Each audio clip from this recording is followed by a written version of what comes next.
warahmatullahi wabarakatuh. Perkenalkan, saya Indah Febiola dengan NPM 201110029 dari Prodi PGMI kelas M. Nah, pada kali ini saya akan membahas tentang Islam dan lingkungan hidup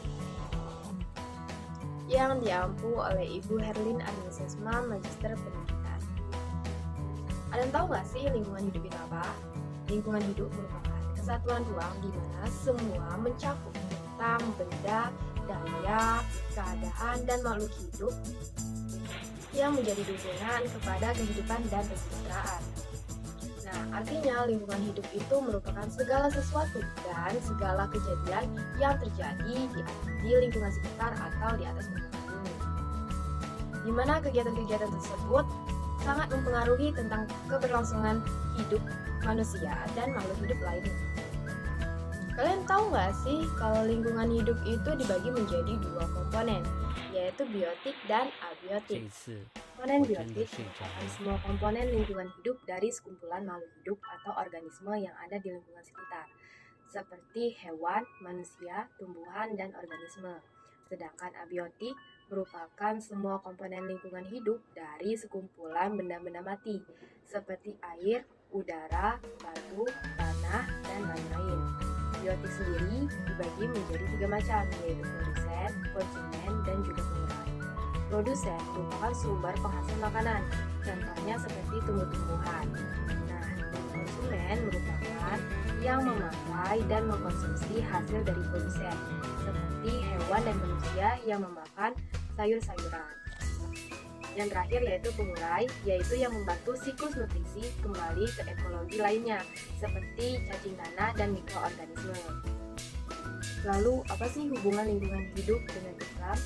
Lingkungan hidup beserta isinya merupakan rahmat dari Allah SWT untuk manusia dan juga makhluk hidup lainnya.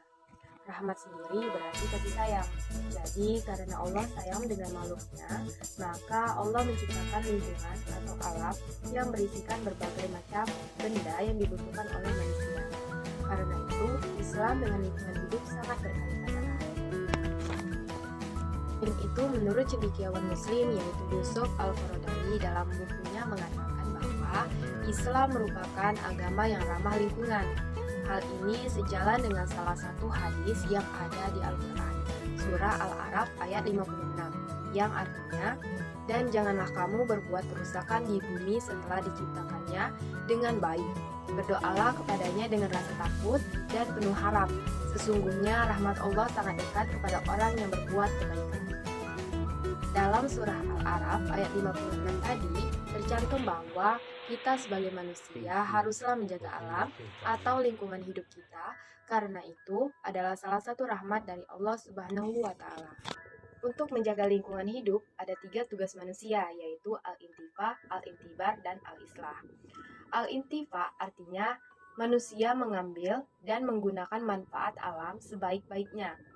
Lalu al-intibar artinya manusia harus dapat mengambil pelajaran, dapat mensyukuri, dan juga memikirkan kejadian alam yang terjadi.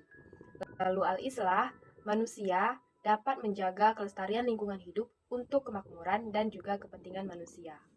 Lingkungan hidup ada 2, yaitu alami dan juga buatan. Lingkungan hidup alami yaitu lingkungan yang terbentuk tanpa adanya campur tangan manusia. Contohnya seperti lautan, lembah, gunung, hutan, dan juga lain-lain.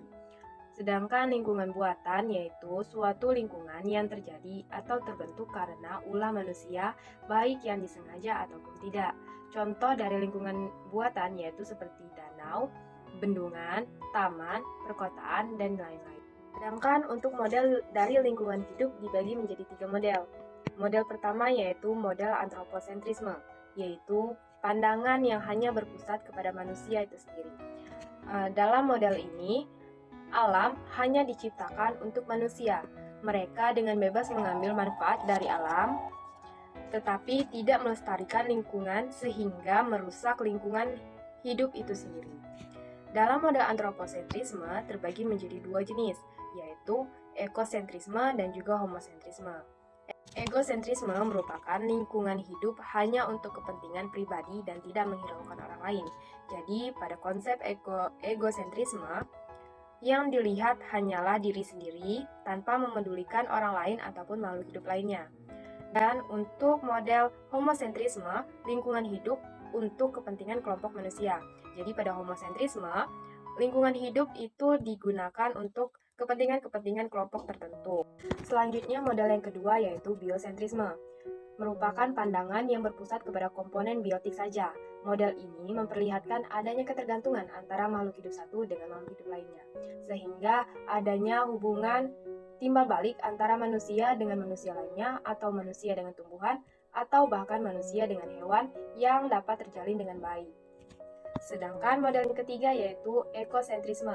Model ini merupakan lanjutan dari biosentrisme, di mana pada model ini pandangan telah menyeluruh, meliputi komponen biotik maupun abiotik, sehingga kelestarian dari lingkungan hidupnya terjaga dengan baik. Lalu, apa sih manfaat dari lingkungan hidup itu? Manfaat dari lingkungan hidup yang pertama yaitu sebagai media penghasil kebutuhan pokok. Jadi kebutuhan-kebutuhan pokok dari manusia seperti makanan dapat tersedia di lingkungan alam. Lalu yang kedua merupakan sarana berinteraksi dengan makhluk hidup lainnya. Yang ketiga sebagai media keberlangsungan hidup flora dan fauna. Dan yang keempat merupakan bentuk ekosistem yang bersifat timbal balik. Untuk itu, kita harus menjaga lingkungan hidup dengan menerapkan cara hidup ramah lingkungan, seperti contohnya mengurangi polusi udara, menjaga kebersihan lingkungan sekitar, memanfaatkan barang-barang yang tidak terpakai, serta merawat ekosistem lingkungan sendiri. Saya telah menjelaskan beberapa materi tentang lingkungan hidup dan juga Islam. Nah, kita telah mengetahui bahwa lingkungan hidup adalah segala sesuatu yang ada dan terjadi di suatu tempat atau wilayah. Lingkungan hidup sendiri dibagi menjadi dua, yaitu biotik dan abiotik. Komponen biotik dibagi lagi menjadi tiga, yaitu produsen, konsumen, dan juga pengurai. Lingkungan hidup merupakan bentuk rahmat Allah SWT untuk manusia. Dan untuk menjaga lingkungan hidup, tugas manusia ada tiga, yaitu al-intifah, al-intibar, dan juga al-islah.